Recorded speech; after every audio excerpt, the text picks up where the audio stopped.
Friends, jade plant एक बेहद ही खूबसूरत दिखने वाला प्लांट है और इसे लकी प्लांट के नाम से भी जाना जाता है। इसे घर में लगाना काफ़ी शुभ होता है।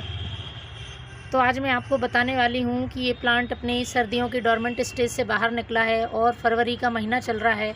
इस समय इसमें ऐसे कौन से फर्टिलाइज़र डालने हैं और कौन सी बातों का ध्यान रखना है जिससे इसकी ग्रोथ बहुत ही तेज़ी से हो, साथ ही इस प्लांट का रंग भी खूबसूरत हो, क्योंकि पत्तियाँ जब अच्छे रंग में डार्क ग्रीन होती हैं तो प्लांट देखने में काफ़ी खूबसूरत लगता है।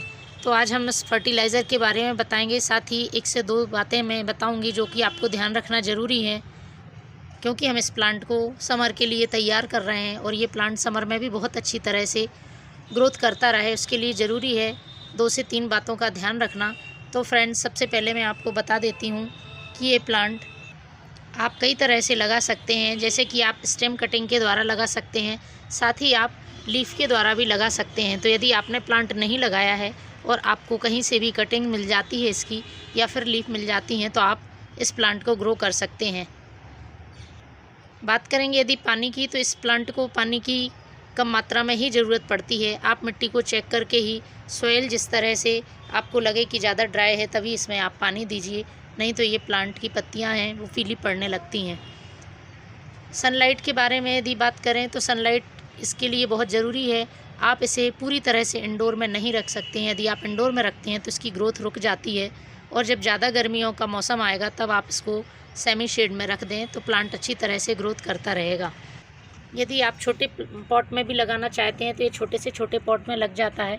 इस तरह से देखिए, छोटे पॉट में भी बहुत अच्छी तरह से ग्रोथ करता है और आप इसे अपना मनचाहा शेप भी दे सकते हैं। अब बात कर लेते हैं इसके फर्टिलाइज़र की। तो फ्रेंड्स, यदि आपका प्लांट बहुत बड़ा है तो आपको NPK रिच फर्टिलाइज़र ही डालना पड़ेगा, और यदि आपका प्लांट अभी ग्रोइंग स्टेज में है, छोटा सा है, तो इस प्लांट में हम कम नाइट्रोजन वाला फर्टिलाइज़र डालते हैं। तो आप ये देख रहे होंगे मेरा पूरा फुल मैच्योर प्लांट है और काफ़ी बड़ा प्लांट है, तो इसके लिए मैं आज नाइट्रोजन, फॉस्फोरस और पोटेशियम रिच फर्टिलाइज़र डालूंगी, जिसका कि बैलेंस रहेगा उस फर्टिलाइज़र में।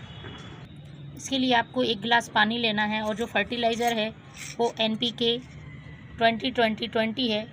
इसमें नाइट्रोजन, फॉस्फोरस और पोटेशियम की समान मात्रा होती है और इस समय इस प्लांट के संपूर्ण विकास के लिए ये बहुत ज़रूरी है, तीनों चीज़ों का। तो फिर मैं 1 चम्मच भर के इसमें ये डालूँगी और इसको हम अच्छी तरह से मिक्स कर देंगे। कोशिश करिए कि जेट प्लांट में आप लिक्विड फर्टिलाइज़र ही डालें और इसको मैं जेट प्लांट की सॉइल में डाल देंगे।